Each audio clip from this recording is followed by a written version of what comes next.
네, 말씀을 나누도록 하겠습니다. 여러분, 다 스마트폰 요즘 다 쓰시고 계시죠? 어, 그런데 이제 예를 한번 들어볼게요. 만일 우리가 밖에 있고 충전할 수 있는 상황이 안 될 때가 가끔 있잖아요. 그런데 이런 상황에서 만약 배터리가 1% 남았다면, 우리 주부에도 나와 있죠. 주부에 이제 배터리 1% 남아있는 표시에 나는데, 여러분, 이 남은 배터리 1%로 무엇을 하시겠습니까? 배터리 1% 남았을 때는 할 수 있는 게 많지 않겠죠. 이제 배터리가 많이 있을 때는 어떻습니까? 자신의 여가를, 자신의 이제 즐거움을 위해서 뭐 인터넷, 쇼핑, 뭐 게임 등을 이제 즐겼을지는 모르겠지만, 그러나 스마트폰 배터리가 1% 남았다면 어떻게 했습니까? 하던 것을 다 멈추고 자신이 갑자기 이제 배터리가 꺼져서 연락이 안 되면은 걱정할 사람이 있겠죠. 그럴 걱정할 사람을 위해서 자기 폰 배터리가 꺼지기 전에 문자로든지 뭐 전화로든지, 뭐 전화하면 또 꺼질 수 있으니까 문자로 이제 나 배터리 꺼질 것 같아, 엄마 걱정하지 마, 막 이런 식으로 문자 이제 보내죠. 그런 것처럼 뭐 아내나 또 자식이 이제 부모 보고 뭐 이렇게 문자를 남기는 것이 보통이라 할 수 있겠습니다. 마지막 이 1%가 남았을 때에 자신에게 이제 소중한 것은 이제 여가를 즐기는 것보다도 어떻죠? 사람을 생각하죠. 나를 걱정해주는 사람을 생각해서 연락하는데 1%를 쓸 것 같습니다.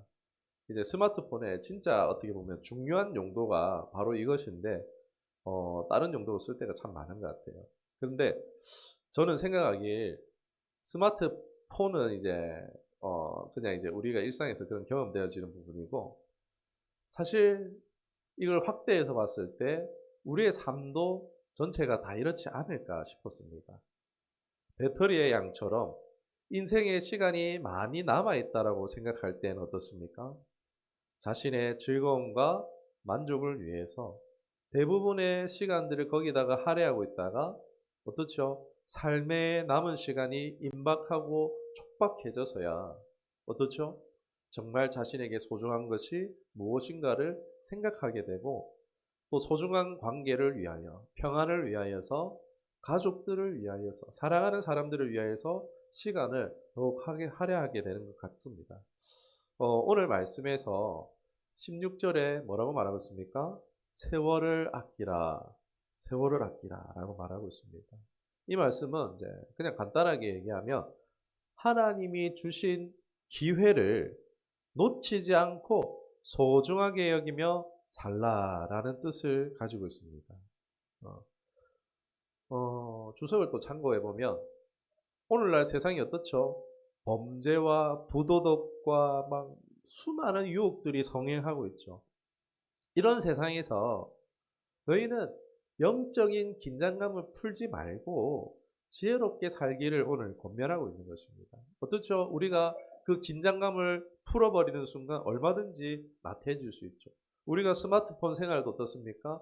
내가 계획적으로 생각하고 폰을 이제 만지지 않는다면, 계획적으로 생각하고 유튜브는 뭐 몇 개만 뭐 몇 분만 보든지 뭐 이런 걸 정해놓지 않으면 어떻게 되죠? 네, 그것을 하루 종일 이제 배터리 꺼질 때까지 보고 있게 되는 거죠. 그렇게 하루가 또 지나가고 말 것입니다.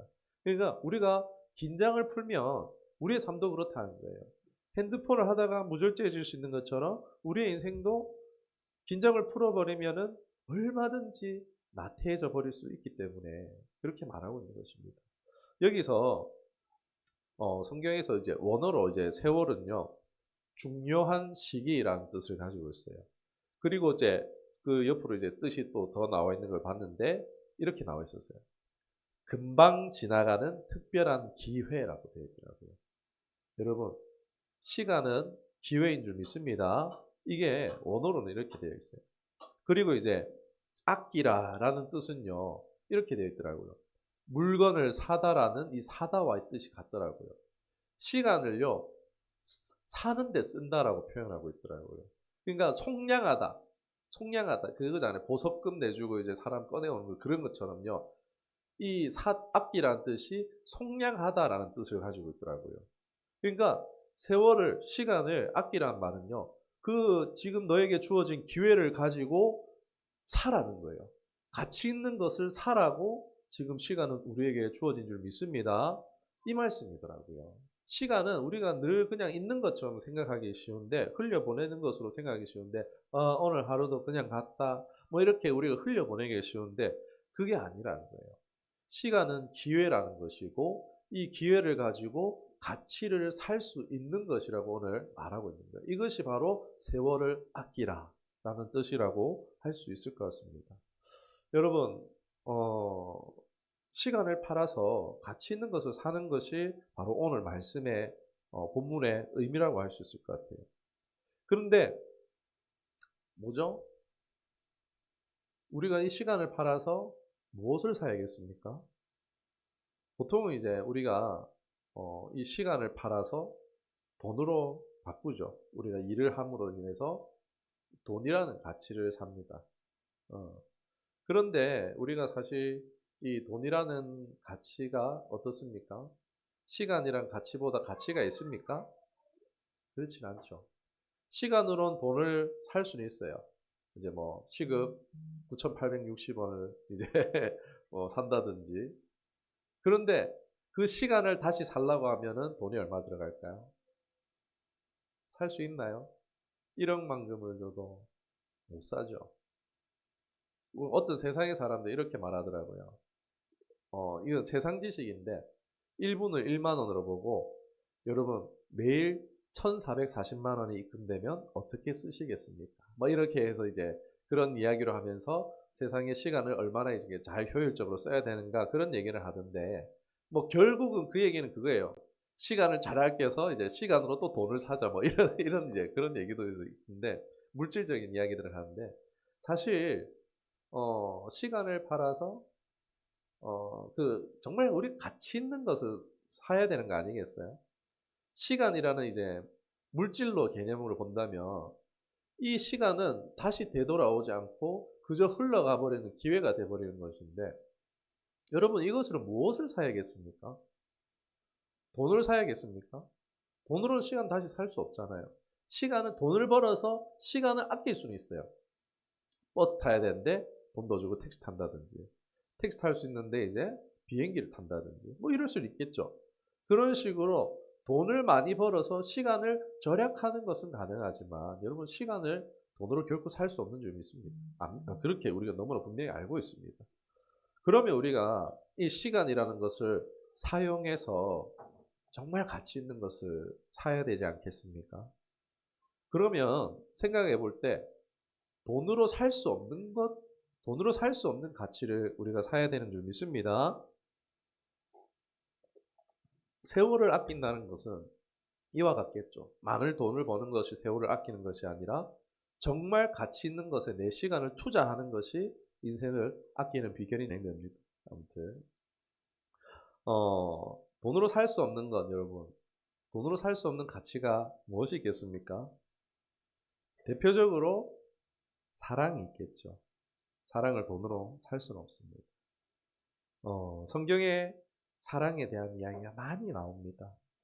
사랑하는 게 사실 이제 쉽지 않죠. 우리가 이제 사랑하고 살기에도 시간이 부족하다라는 말을 알고 있음에도 사랑하고 사는 게 쉽지 않아요. 왜 그렇죠? 서로 모나고 가시가 삐죽삐죽 튀어나와서 조금만 붙으려고 하면은 그 가시랑 모난 거에 찔려가지고 아파하고 막 이제 그렇게 화내게 일쑤죠. 참 곁에 있을 때에도 오늘날 보면은 가족도 그런 것 같아요. 가족이 한 지붕 아래 있지만 어떻죠? 동상이몽이에요. 서로 다 각자 휴대폰을 손에 잡고 각자 다른 일을 하고 있어요. 밥을 먹고 있는데 어떻죠? 마주보고 대화하지 않아요. 그건요, 같이 함께 하는 게 아니에요. 그냥 밥을 같이 먹고 거기서 같이 자고 있을 뿐이지, 그것이 이제 동행하고 있다라는 의미로는 볼 수가 없는 거예요, 여러분. 이렇듯이 오늘날에 곁에 있을 때에도 함께하고 있을 때에도 우리가 어떻습니까? 가족이지만 한 지붕 아래 있지만 식탁을 함께하고 있음에도 불구하고 사랑하지 않는 거예요. 왜요? 자기에게 많이 주목되어 있거든요. 자기 일, 자기 계획, 자기 만족 등에 하나님께서는 우리에게 가치 있는 것을 사라고 시간을 주셨습니다. 그럼에도 불구하고 우리가 성경에 많은 말로 사랑하라라고 이야기하고 있는데 사랑할 수 있는 기회를 우리에게 주셨음에도 어떻게 해요? 사랑하지 않고 사는 것이 어쩌면 오늘 우리 삶에 어쩌면 좀 되돌아봐야 될 문제가 아닐까 싶습니다. 오늘 이제 여기까지 말씀이고 저의 이야기를 좀 하고 오늘은 마치도록 하겠습니다. 자녀를 이제 3년 만에 출산을 했어요. 이제 자녀를 가지려고 이렇게 생각을 했었지만 오히려 저희보다 늦게 1년 늦게 이제 결혼한 처제네보다 출산이 늦어졌습니다. 3년 거의 이제 만 4년에 가까운 거의 4년에 가까운 이제 그런 기간 만에 기도 응답으로 어렵게 저희 가정에 생명이 오게 됐어요. 그게 로아입니다. 얼마나 참 기쁘고 감사하던지요. 안고 뽀뽀하고 정말 엄마 아빠의 사랑을 이제 부모 형제들의 또 사랑을 듬뿍 받으면서 자랐어요. 그게 참 사랑하려고 많이 또 노력하기도 했어요. 왜냐 어릴 때 이제 그런 이제 뭐 저는 그래도 사랑을 받고 살았긴 하지만 그래도 부족한 부분들이 아이에게 흘러가지 않도록 하기 위해서 더 노력했던 것 같아요. 그런데 이제 둘째를 이제 생각지도 못하게 놓게 되고 이제 하니까 이 둘째에게 많이 신경이 가잖아요. 애기니까. 그래서 소홀해지지 않으려고 막 아내와 전략을 짜기도 하고 어떻게 해야 될까 하면서 그렇게 노력했음에도 어느 순간이 되니까 제 입에 이런 말이 나온 거예요. 넌 첫째니까. 죄송합니다. 첫째들에게 죄송합니다. 나는 안 그래야지 했는데 너는 첫째니까. 이게 제 입에서 튀어나오더라고요. 참 어느 순간 너무 소중하고 사랑스럽고 또 사랑받기 합당한 하나님의 자녀잖아요. 그런데 이 아이를 혼내고 짜증내고 있는 저의 모습을 발견했습니다. 네. 우리 아이가 좀 똑손입니다. 그래서 이제 제 머리 위에서 놉니다. 그래서 막 혼낼 때도 있어요. 무섭게 혼내기도 합니다. 참 목사도 사모도 인간인 것 같아요. 참 아이에게 잘해줘야지 하면서 잘해주지 못하고 화내고 짜증내서 미안해서 뭐 어제도 미안하다 막 이런 얘기도 하기도 했었는데 참 그게 그래 해놓고도 어떻습니까? 부모들은 자녀한테 매한대 들어놓고 어떻죠? 마음이 되게 죄책감이 들잖아요. 참 힘들더라고요. 그러면서 더 잘해줘야지, 화 덜 내야지, 더 많이 안아줘야지, 더 사랑한다고 해줘야지 하면서 막상 그렇게 생각만 해놓고 못할 때가 많더라고요. 참 사랑하고 살아야 되는데 하나님은 사랑하라고 우리 가족을 주셨는데 그러다 이제 그런 생각도 드는 거예요. 얘가 나한테 많이 혼나가지고 사춘기에 대해서 말도 안 하고 대화도 안 하고 이러면 어떡하지? 막 이런 걱정들이 들더라고요. 삐뚤어지지는 않을까? 말문을 조금만 더 커도 말문을 닫아버리진 않을까? 그리고 네. 이런저런 걱정을 하면서도 제 스스로가 개선이 안 되는 거예요.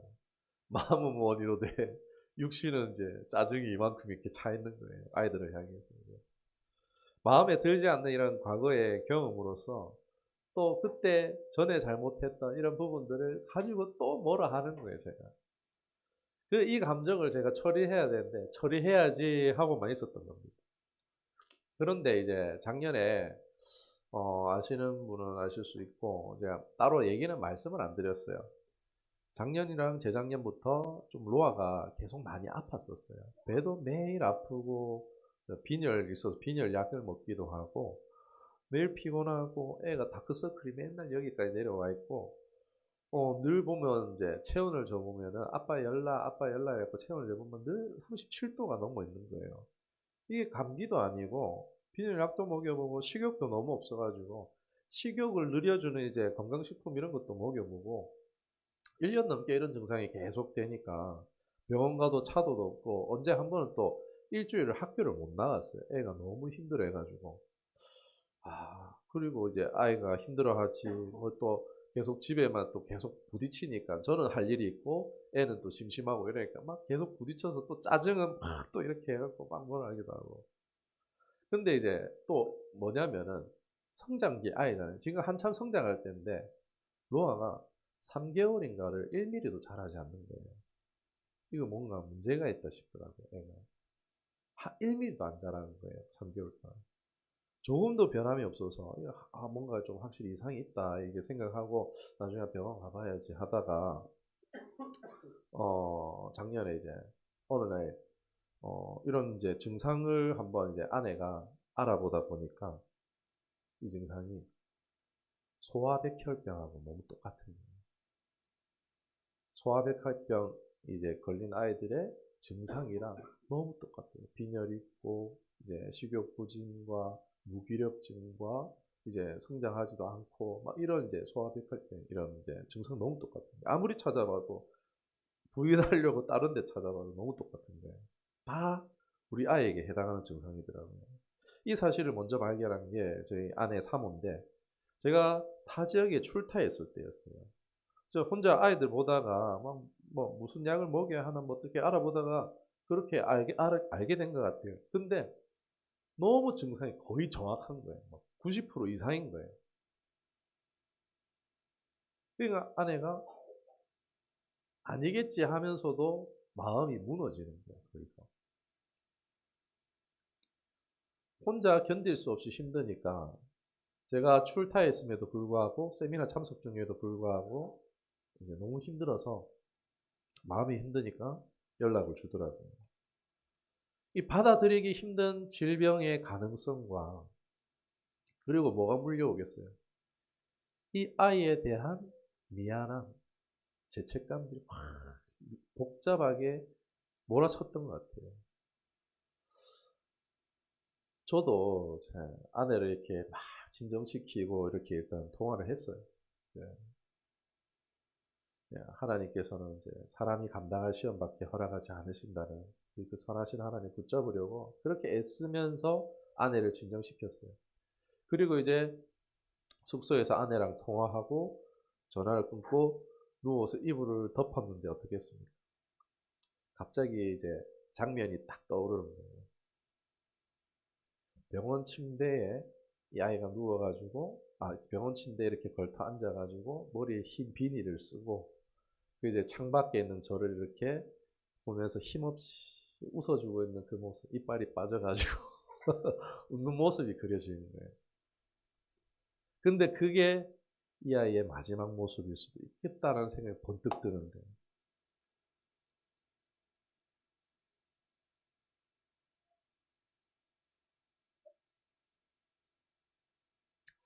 그 순간 참고 있던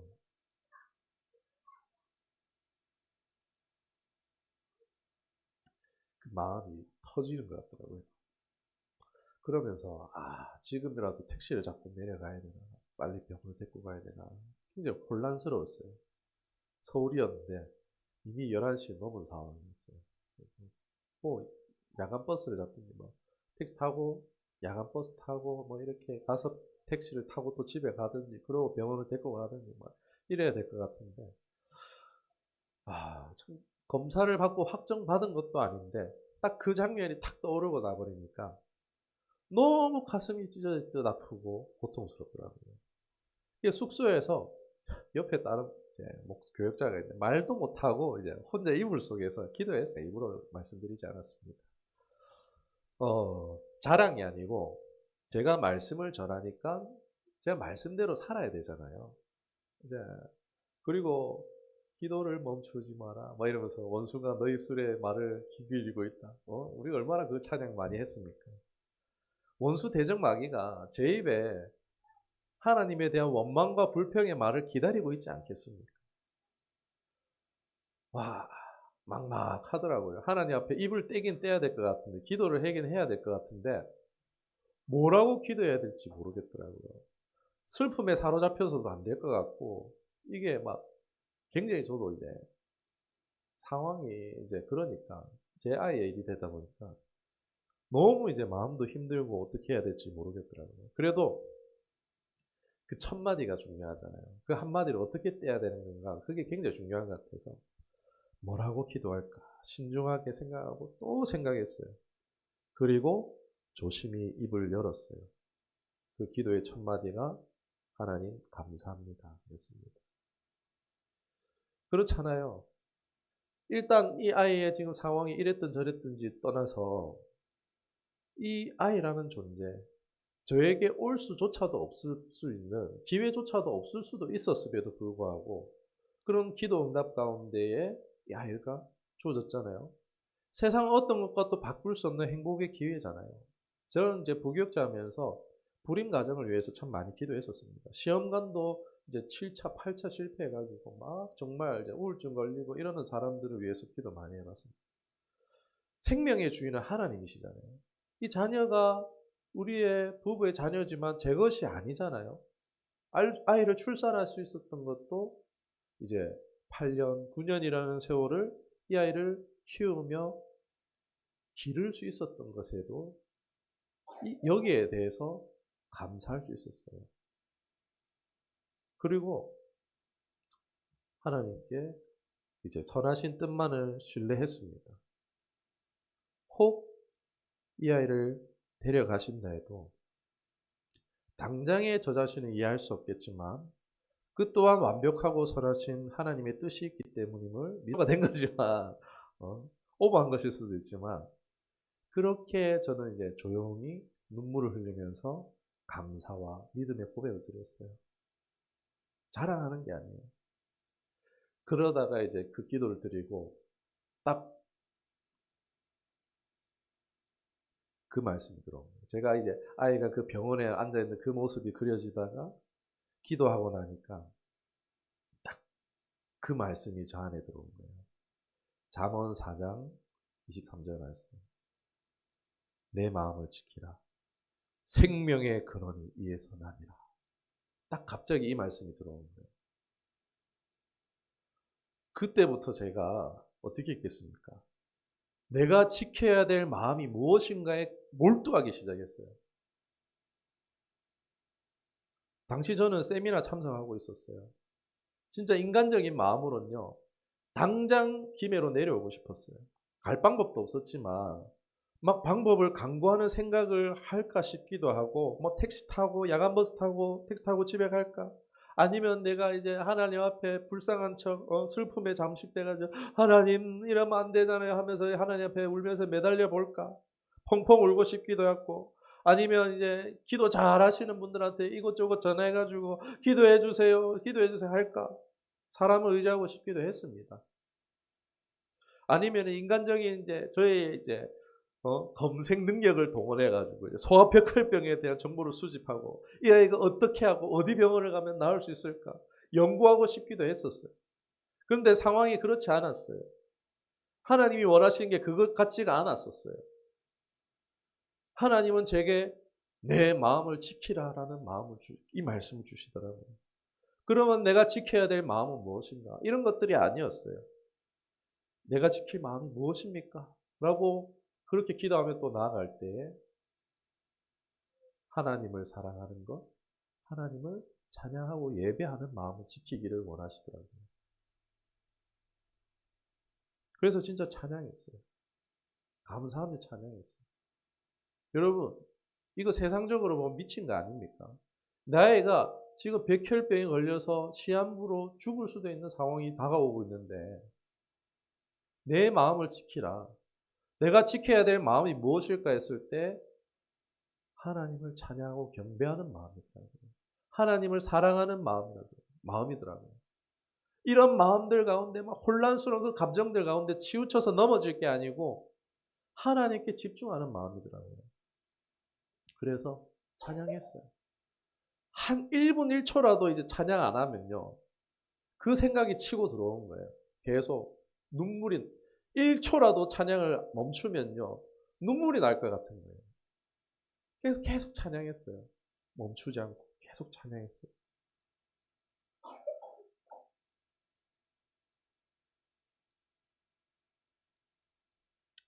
그 유혹이 이제 지나가고 몇 곡을 하고 나자 제 마음에 있는 그런 생각들과 마음들이 사라지더라고요.